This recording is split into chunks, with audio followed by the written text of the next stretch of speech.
doing? I hope you're well. I'm Deanna and welcome to my channel.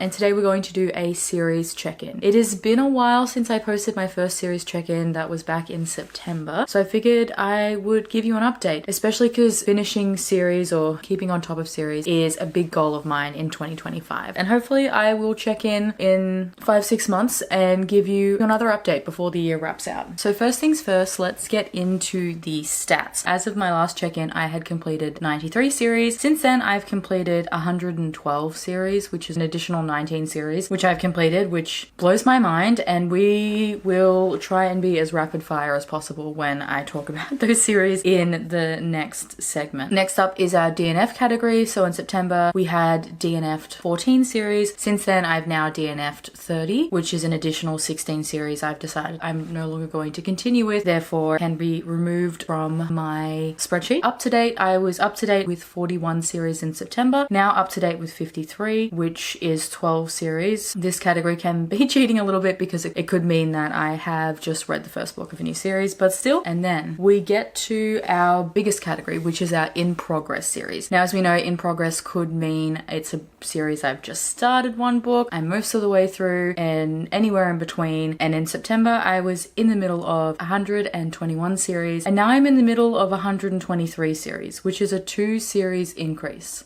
Which means all the progress I've made to finish those 19 series, we don't see it because we're still reading more series than we start. But it's a good check-in, and it means that it's something we can focus on for the rest of the year. As I said, I finished 19 series, and I just wanted to give a little shout out in terms of the series that I've finished. I'll try and stick to like a little bit of a synopsis and tropes and things like that. But the first series I did finish was a duology, and that was the Fallen God series by Gabriela Sanz. This is the second series in her Mafia universe. You definitely do need to read her Fallen series, in particular When She Loves, for it to make sense, or at least if you don't want to be spoiled for the Fallen series. And I loved it. Blake, she's grown up in this small town in middle America. She had abandoned her dreams of going off to college and leaving because her mother got sick. Unfortunately, her mother has since passed at the start of the novel, and she is working in a crappy dive bar. Her ex owns it and is like the town's golden boy. Really does seem to not take no for an answer, even though he was cheating on her. He seems to think she'll just like get over it and they'll get back together, but she's just biding her time. She's flipped her house and ready to sell and move out, until our neighbor moves in next door, who's a little mysterious, a bit suave, and has now taken over a local construction business. They get off to the wrong foot. Rowan makes some flirty comments to Blake, and Blake's just not having it. She's in her anti-men era, which, you know, fair. And they end up in a fake dating situation, as Rowan has accidentally slept with the wrong woman because she was married, not that he knew it at the time, and it's impacting his business because no one wants to work with him. So they decide to fake date in hopes of his business being turned around. And yeah, and then what happens is we end up thrust into the mafia world as pasts come calling, and it was a fun time. Book 1 is definitely small town romance, and I was very thrilled once we kind of got that build up towards the mafia stuff at the end of the book. And book 2 takes place in New York, in the setting we've come to know and love at the last 2 Fallen books, and highly recommend. I don't think anyone does a mafia romance quite like Gabriela Sanz, so if you're in the mood for one and haven't tried her, I would highly recommend. Next, I completed the Blood Oath series by R.L. Calder. So that series comprised of Blood of Loyalty, Blood of Betrayal, Blood of Vengeance, and Blood of Justice. And this was a really fun time. This is a Why Choose vampire romance. At the start, we're following a girl named Alina Van Helsing, who is the heir to the most powerful vampire slayers. Think kind of Buffy vibes. However, right before this important event for her family, there is an ambush and all the Van Helsings are murdered. She survives, but in some kind of sick, twisted fate, is turned into a vampire and advised that Dracula is the one who's sent to clear house and clear out this prestigious family. She ends up at this academy, the Dark Imaginarium Academy, which is where we have all types of beings from like shifters, fae, vampires, and there it is, she's going to learn to be a vampire. She also finds out that the top vampire student of the year ends up winning an internship with Dracula, so she decides to switch to revenge in hopes of becoming the best vampire student and getting close to Dracula to reenact her revenge. It is a wide choose. There is a teacher, one of the other students who she's competing with for this prize, and none other than Dracula himself. I had a really fun time with this. The ending wrapped up quite nicely, and I think she may do, or there are other books set in this world, and it might be a shared universe she has with M. Sinclair, I'm not 100% sure, but had a fun time, definitely in the mood for a vampire romance, and this scratched that itch, so would recommend. This one might be cheating a little bit, but I did finish off the Bittersweet Symphony series by Kate Stewart, so that comprised of Drive, Reverse, and Bittersweet Melody, which is like a little epilogue, which is what I read. I had a fun time being back with these characters. So this follows on from the aftermath of Reverse, where we're following Easton and Natalie, and they're one of these characters where I was kind of like, yes, you can feel that they're in love. He's a rock star, she's a journalist. Their family have some messy history, which is explored in the first book, Drive, and they were one of those characters where I was like, I really don't see this lasting. And in this we do get to see that while they are together, they are going through a rocky moment, all pretty much stemming from the fact that they're not really communicating very well because they're spending a lot of time apart. Easton's on tour, she's based in Texas running her own newspaper. There's a lot of stress, there's a lot of public backlash and intrigue. Both parties, in a way to protect the other person's feelings, aren't really talking to each other. So this takes place in Mexico, which is the same hotel where they kind of got their shit back together in Reverse, and they have a big argument and feelings are hurt, but they work their way through it. So it's just nice to see more from them, and really just proves that communication is a key to keeping a relationship going. Then I finished Harrowdean Manor by J. Rose. This is set in her kind of sub-security world. It's a very dark romance, and in this book is called in two timelines. We have interspersed sections in present day, and then we explore what happened. So Ripley's been invited to be interviewed as part of this documentary about the infamous Insignia Corporation, which was a company that funded 6 private psychiatric hospitals in the UK. These institutes were sold to the public as being this epitome of mental health treatment and was supposed to be a safe place for all their patients. However, behind this kind of glossy marketing campaigns, these institutes were modern day asylums where lost souls, those people who were assigned there who had no friends, no families, often disappeared without a trace, and there's this kind of sinister underbelly. It is dark. Ripley, she actually does some really horrible and nasty shit to people as part of self-preservation. She was considered like the queen of Harrowdean Manor, and anything that happened through there, whether it was getting contraband, she was kind of used as a mole for the people running the institute so they can, you know, continue on with their legal and not so legal experimentation. And she would do anything to keep that power because it's control and safety she has from, you know, not being funneled into other programs. However, her rule is under threat when one of the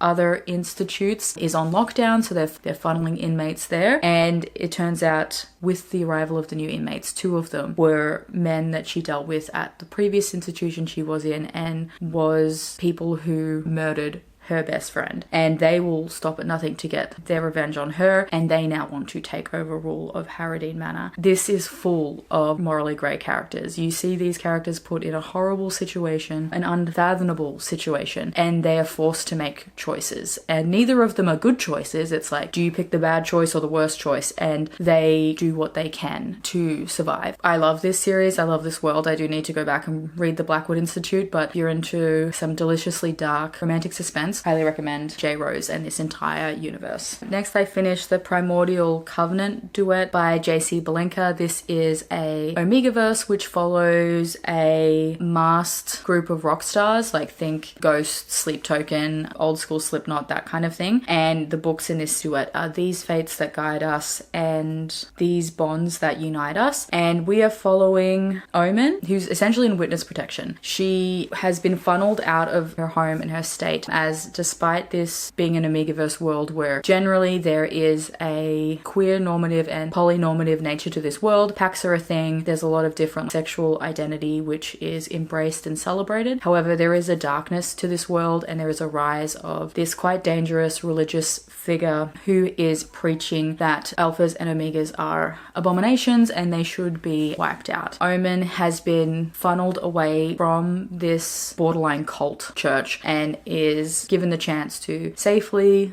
learn about herself as an Omega, go to school, and she is a photographer by trade. She's just finished college, and her best friend have landed their dream jobs. Her best friend is a tour manager and she is a music photographer, and they're going to go on tour with their favorite band, which is Primordial Covenant. As they're on tour, Omen realizes that the band may be her fated mates. Things are messy, things are complicated. There is a lot of necessary groveling in the second book, which I love, and yeah, I just really loved this brand of Omegaverse. And we had, in the first book especially, a lot of music. The band's on tour, we've got shows, and I was completely captivated and very excited for the spin-off series. If you like Omegaverse, you like a rockstar romance, this one is definitely one you should try. Speaking of rockstar romance, the next series I finished was The Boys of Bellerose by Jaime and Eve and Tate James, and that includes Poisoned Roses, Dirty Truths, Shattered Dreams, and Beautiful Thorns. I read the first book back in December and then binge read these in January. This is a dark mafia and rockstar romance. In this, we're following Billy Bellerose, who had two childhood sweethearts. She had Angelo Ricci, who is the son to the local mafia gang, and she has Jace, and Jace is a rock star. Something happens while she's in her teens and she leaves Jace and makes him think that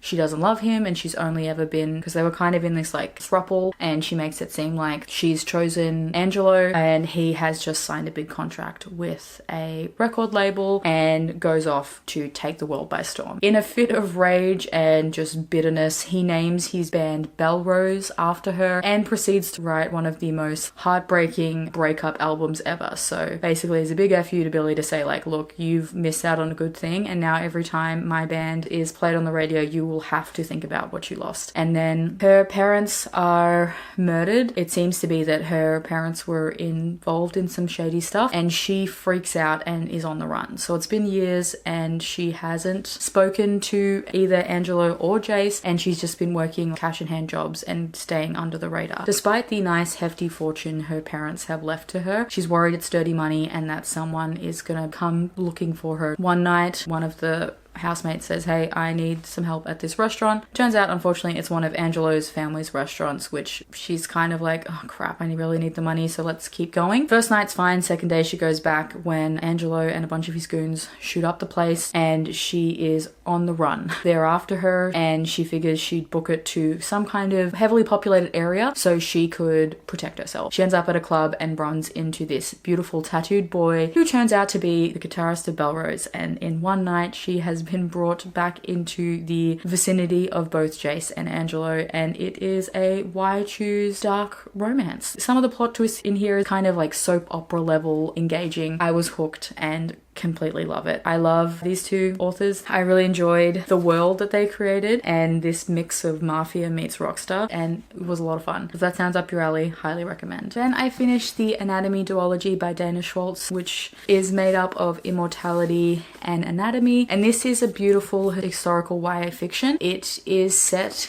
in the 1800s in Edinburgh, and in this we're following a girl named Hazel. She's a noble and all she's ever wanted is to study to become a surgeon. However, she gets kicked out of the college because she's a woman and it is 1817, and she is told by the renowned surgeon Dr. Beechman if she is able to pass the medical exam on her own, they will let her in the second year. So Hazel says sure. She's got the books her dad has, she just needs something else to help her pass the anatomy class. Enter Jack. Jack is a resurrection man. In this time, it is known that the best way to learn about anatomy and medicine is through the use of cadavers. However, it is very restricted on how to get cadavers. It's mostly people who've died from the death penalty. If we're doing it legally, or you would engage the service of resurrectionist men, who were also known as body snatchers. These men roamed cemeteries and would steal bodies and sell them to medical professionals and students so that they could study. I thoroughly enjoyed this one. The first book definitely feels like just straight up historical fiction, and there is a kind of beautiful gothic speculative element that comes in at the end and then is featured throughout Immortality. I loved the historical elements in here. Dana Schwartz, I believe, is a historian, and she has just woven together and crafted this very authentic feeling early 1800s. It's just from the little things like describing the clothing and mentioning pop culture references. Would highly recommend if you love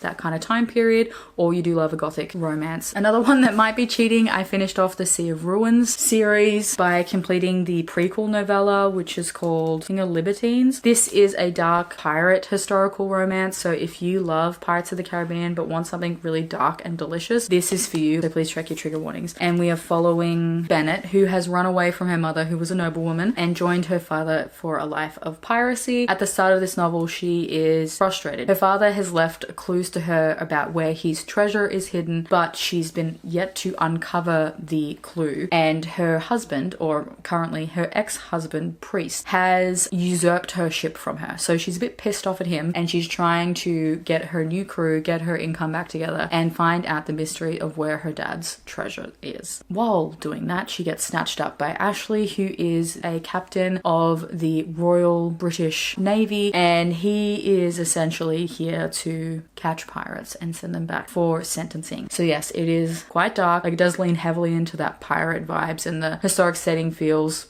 pretty authentic and accurate. It was a wild ride, and I'm really dying to reread Sea of Ruins. If you haven't picked it up, you need to. Then I picked up Sweetheart Duet by Marie McKay. This is one of her series in the Poisonverse. It's a bit more of a darker Omegaverse. It is quite dangerous to be an Omega, and if you decide to not play by the government ruling, you're kind of on your own, which in some aspects can be freeing, because it's kind of got this element where Omegas are sold into packs, and the government has complete control over the Omega's autonomy in terms of who they can see, what they can do, that kind of thing. So if you don't kind of fall in line with that governmental expectation, you do have some elements of freedom, except if something happens. And unfortunately for our main character, Vex, she has taken the chance. However, after sneaking into a signing to see the Crimson Pack, who are a pack of actors who would star in like the latest MCU movie, she discovers that they are her scent matches, and she posts about it online. She is then kidnapped and sold to the highest bidder and bonded against her will. She is then sent to kind of moonlight as a beta and sent as a sweetheart, which is a service that alphas can utilize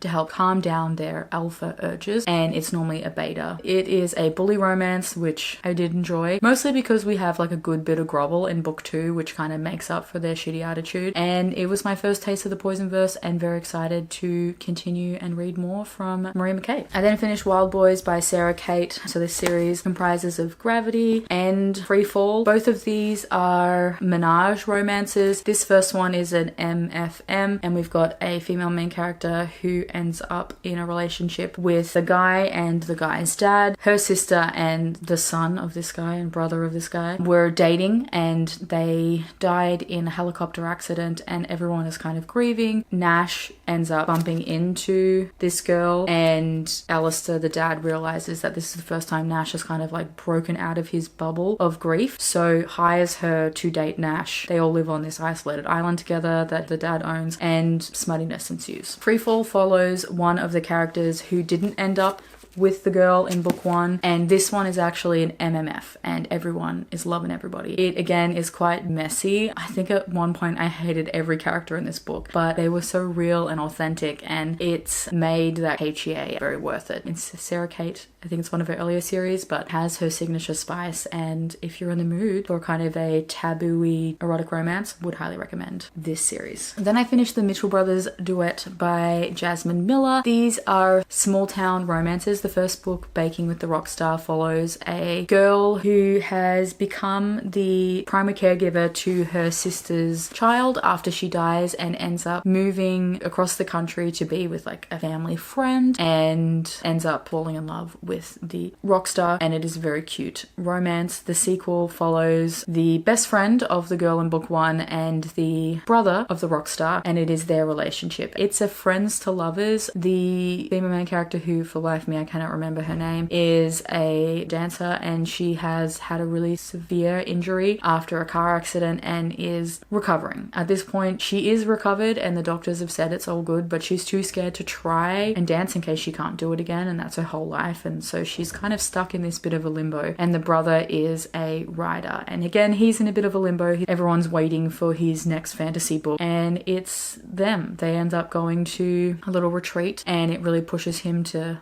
finish his book and her to start dancing, and feelings ensue. It was very cute, very sweet, and if you're looking for something light and fluffy, I think this series is the one for you. And then I finished the Hades and Persephone series by Scarlett Sinclair. I will preface this and say that when I first started the series, it was just the books told in Persephone's point of view, so I'm not counting the 3 books that are written in Hades' point of view because I feel like if I'm in the mood for this series again, I will go back and read those 3. But this is Hades and Persephone retelling, and it's kind of set in a modern world. It does give me like Lore Olympus vibes. They kind of both came out at the same time, and we are set in New Athens. And Persephone is the goddess of spring in title only. She's really struggling to use her powers, and she ends up sneaking into New Athens, pretending to be mortal as she goes to university to become a journalist. And there she ends up in one of Hades, who, along with being the god of death that everyone knows, is the god of wealth, and he runs a series of casinos and clubs. And there she makes a deal with him, not knowing it's him, that she will create life in the underworld. This was fantastic. I was really glad to have finished off this series. It's not a series that I touched since like 2020, and picking up books 3 and 4, there was enough context that I didn't need to do a reread. We'll say the ending, I just wish we got a little bit more of the rebuild after the big battle and what's going on moving forward, but really loved Scarlett Sinclair's take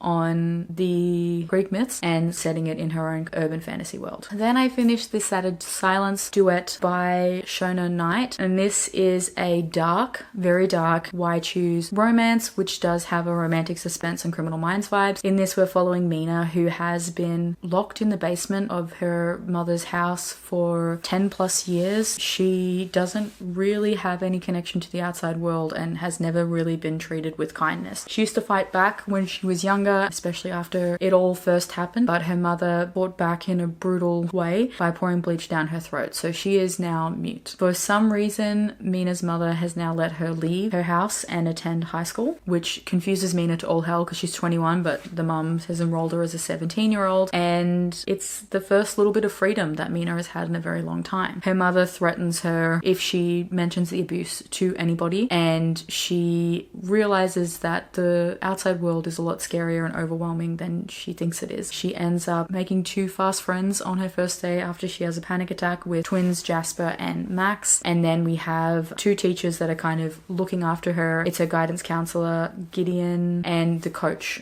Tucker, and it is a why choose, very twisty romance. The romance doesn't happen until book 2. In book 1, you're in Mina's head while she's going through this abuse and while she is trying to figure out if she can trust someone, and is on this constant state of anxiety and fear that her freedom is going to be taken from her and she's going to lose her life. So it does give me that vibes of the scenes you get in Criminal Minds where you're with the victim who's with the unsub, that kind of unsettling nature, and then as we go on, she meets the guys and we figure out how they're involved with Mina, and there's a rogue serial killer on the loose, and it was a great time. But please do check your trigger warnings. It is quite dark, especially the first book, so if you're not in the right headspace, don't pick it up, but if it sounds like something you'd like, I'd recommend. I then finished the If Love series by Anna Huang, which consists of If We Meet Again, If the Sun Never Sets, If Love Had a Price, and If We Were Perfect. This is a fantastic new adult romance. Books 1 and 2 follow Farah and Blake, and it is a very angsty second chance romance. The first book is set while they're in college in Shanghai on an exchange trip. Something happens, they break up, and then the second book is like 10 years later when they get together. They're both kind of settled in their careers and in New York, so I love that we had like a exchange college romance, and then we had people in their late 20s. If Love Had a Price follows Chris and Nate, and this one is set kind of around the same time as book 1, so it's definitely more like new adulty. Chris has just finished college and it's a fake dating, forced proximity, which we love. And then If We Were Perfect is Olivia and Sammy, and these are the couple that have been on and off again for a while. They are in their 30s at this time, and it's a case of like right person, wrong time, time and time again. It's angsty. I think I will say Anna Huang does have this signature, very dramatic soap opera twists, which I love, and I mean that in like the most lovingly way possible. It is addictive. If you've tried her Twisted Love series and want more from her, I would recommend this one. It's a fun time, but these being her first books, especially in this series, you can kind of see elements that you'll see in Twisted Love and the start of her writing career, which is always fun. I then finished The Arrow Heart Academy by Hannah Hayes, and this is a Why Choose paranormal romance which is set at a magical school, which we love, and we're following a girl named Rihanna who has been on the run from both the Republic, who are seen as the good magicals, and the West, who are seen as like the dark magicals. She's lost her mother and she has been on the run with her aunt. She just knows that she is powerful. Her mother knew something and that they've got to stay away from everybody. At the start of the book, her aunt has since passed away and she ends up crossing paths with the enforcer, the man in black for the Republic, and ends up getting dragged to Arrowheart Academy, which is the academy where all magicals learned to hone their skills, and then they're sent to the front to continue the good fight to protect the people. This world, we kind of see that maybe it isn't as well off, grand and perfect that we may think it is. There is a huge hierarchical class system in place, and Reek doesn't give a shit about any of it. She's just trying to find a way to escape. She was able to take her pet pig Pip with her. We have prophecies, fated mates, one of the best female friendships I've read in a very long time, a pet pig, and it was a hell of a lot of fun. Definitely on the bully romance kind of enemies stance. Apparently if it's bully but why choose, I'm okay with it, and we do get some groveling from all the guys, because once they realize that Rihanna is the best thing that's ever happened to them, they've all in line pretty fast. And then I finished the Gilded Wolves series by Roshani Chokshi. I'd been putting off finishing this series because I love this. This is set in like an alternate Victorian era, and it's set in Paris, and we're following Sivan Montualeri, and he's a treasure hunter and wealthy hotelier, and there is the Order of Babel, which is where all these magical people, I believe they're called forgers, it's like forging is what their magic system is called, and he was supposed to be heir to one of these forging orders of Babel. However, because his mother was African and he's mixed race, the elite society in France have snubbed him from his birthright. And we are following a group of characters who are hired guns who heist and steal magical treasures. And so we've got Sevron, his brother Tristan, there is a Indian dancer named Layla. We have Enrique,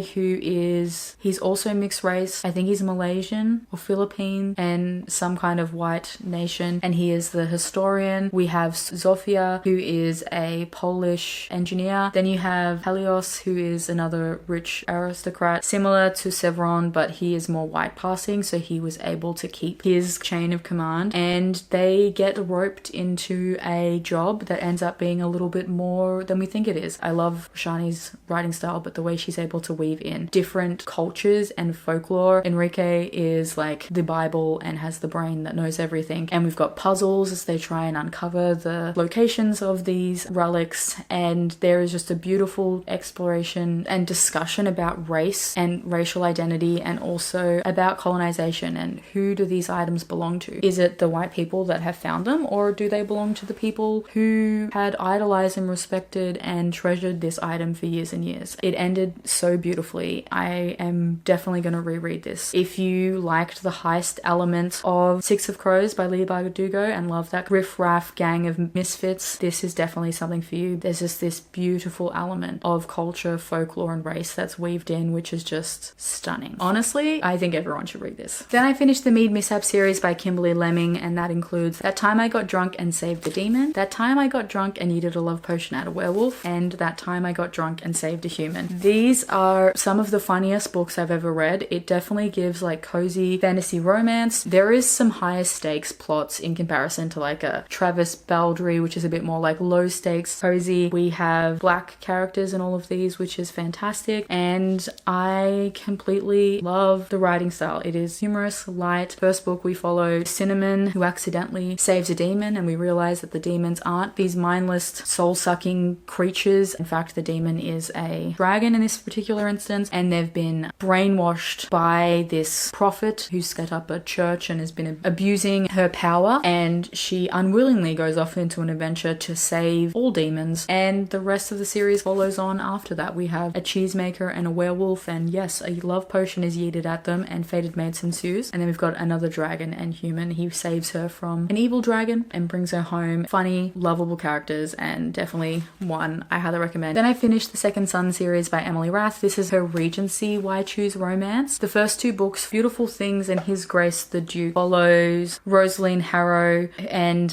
her budding relationships. She is unmarried and pretty much broke. She only has two choices: snag a wealthy gentleman and a husband, or work as a governess, but neither option is anything Rosalie is interested in. However, things take a turn when she gets an invite to Alcott Hall, where she's going to meet the Dowager Duchess, who is the mysterious best friend of her mother, and she ends up getting thrust into high society of the Regency era and is roped into helping the Duke of Norland find a bride. He's kind of this playboy duke, and his brother James has really been the one to run the estate while he kind of drinks and fluffs about, and Rosalie ends up crossing paths and developing feelings for the younger brother, Lord James, his best friend Mr. Burke, and another best friend of his who is a naval officer, Renly. And then the third book, Alcott Hall, follows one of the characters we meet who was part of the bridal hunt, I guess, Madeline, and she realized that her eccentric aunt has since died and left her entire fortune to her, which the family want their hands on. However, there is a stipulation in the will that she must marry. Madeline is a little bit socially awkward and doesn't really know how to do small talk and everything like that, and is pretty much spurred away every eligible suitor. She ends up going to Alcott Hall to Rosalie to try and get a hand with finding a match,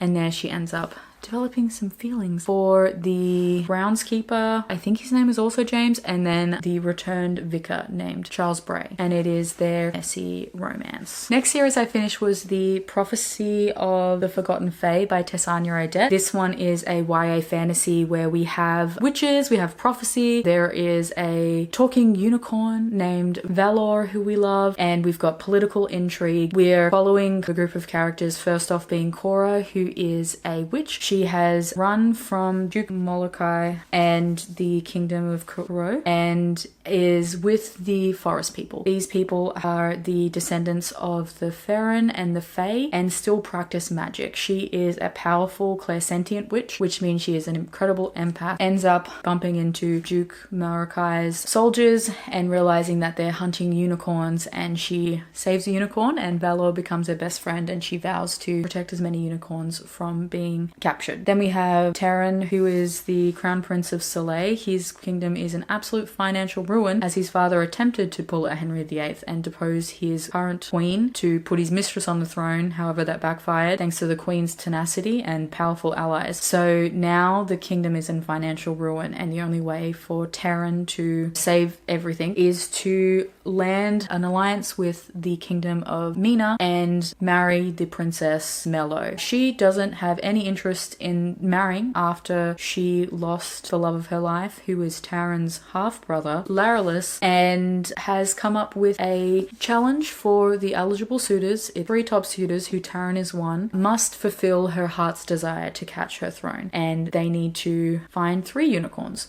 One for the horn, one for the pelt, and one for her to befriend. We then get get roped into a big conspiracy about what's happening in the kingdom of Karo, evil warlocks, fae, prophecies, and it was so much fun. If you like a kind of lush, interesting fantasy like Throne of Glass, and I think it's got the same level of intrigue as the Folk of the Air trilogy by Holly Black, I think you should read this one. We've got multiple perspectives and I was on my toes the entire time to figure out how things was going to wrap out. And then last but not least, I finished Artificial Suicide, which is a very dark romance by L.A. Cannon, and this is following two boys, Noah and Kai, and in the first book we see them grow up together. All the kind of past historic scenes of the book are told in Noah's perspective. Noah has moved to this town in Denmark. His grandmother's sick, so he's moved in with his grandmother. He himself is mixed race. I believe he's half Scandinavian, half Japanese, and he's getting picked on. Luckily for him, one of the local boys named Kai comes in to his rescue, and we follow them grow up and discover music, and things take a horribly dark turn. And when we're in Noah's point of view, we can't see what's happening. You know, he's a teenager when this all goes down with him and Kai, and we can see elements of what Kai's going through, but because Noah's focused on his feelings, he doesn't really take the time to critically think about what's going on. They end up being absolutely toxic for each other. We fast forward to Noah in college. Kai ends up drumming in a very popular metal band. They get back together and it is like the most toxic relationship ever. And then we follow them in the second book. We're really in Kai's point of view as he's dealing with the shit we knew happened,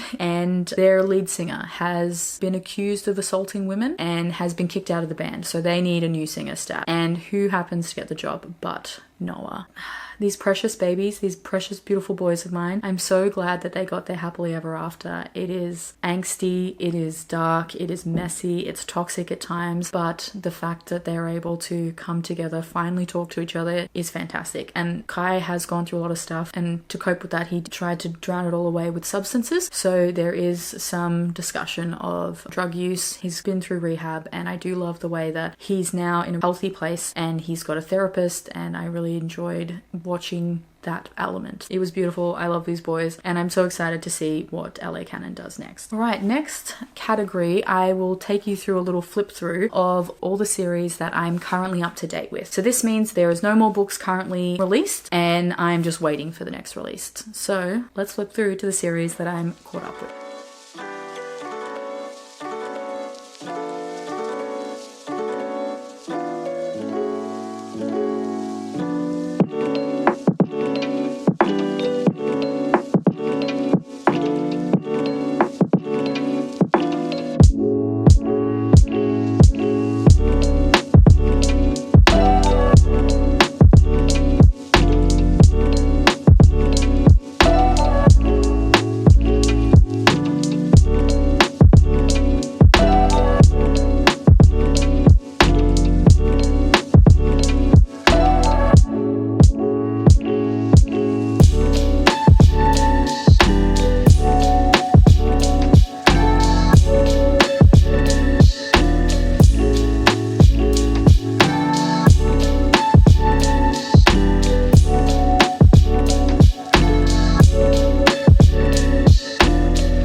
next we have our slightly bigger category, which is the series that I'm in the middle of. As I mentioned in the stats, these could be series that I've just started or I have read a couple books on, I've almost finished, but here are the books that I'm in the middle of.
So there you go. That is my series check-in, and I'm thinking I'm gonna try and do this like semi-regularly. Maybe I'll do another check-in within like 5 to 6 months time, and we can see how much progress we have made. Comment down below and let me know how many series you're in the middle of, or how do you track your series. I have a series tracker, but I'm always curious to see how other people do it. Or you can leave me a, let's go with some kind of music emoji. There was a few rockstar romances in here, so let's go with a music emoji. If you'd like to see more content from me, please like and subscribe. I'll be attempting to post new videos every Sunday. Linked in the description box below will be all the completed series, reviews if I have them, link to my social media channels if you'd like to talk to me or follow me on any other corner of the internet. Anyway, that's all from me today, guys. I hope you're doing all kinds of well, and I will speak to you soon. See ya!